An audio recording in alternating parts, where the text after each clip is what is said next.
তৎপরতা বন্ধ হবে। কিন্তু আমরা কি দেখতে পাই? আমরা দেখতে পাই একটা মর্মান্তিক ব্যবস্থা দেখতে পাই মর্মান্তিক একটি অবস্থা আমরা দেখতে পেয়েছি।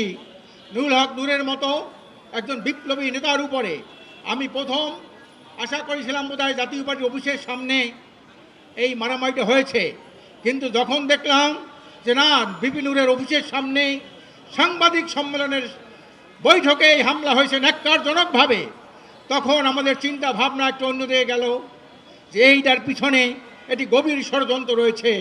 এই ষড়যন্ত্রের হোতাকারাও ফ্যাসিস্ট হাসিনার দোসররা এখনও কিন্তু এদেশে আছে।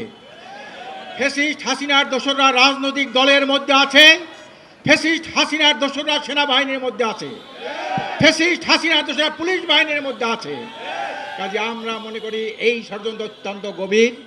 আমি বেশি কথা বলতে চাই না।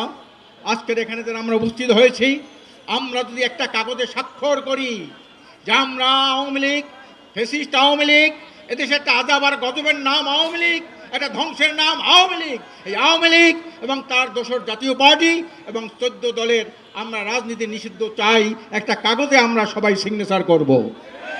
যদি সিগনেচার না করি, মুখে এক কথা অন্তরে আর এক কথা।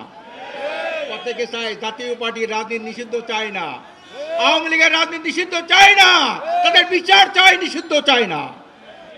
কাজে এই জন্যে আমরা পরিষ্কার ইসলামী আন্দোলন বাংলাদেশের পক্ষ থেকে, পীর সাহেব চরমনাইয়ের পক্ষ থেকে পরিষ্কার দাবি জানাই, আজকের সবাই আমরা একটা কাগজে স্বাক্ষর করব। এই স্বাক্ষরিত কাগজ আমরা সুপ্রিম কোর্টে দেব।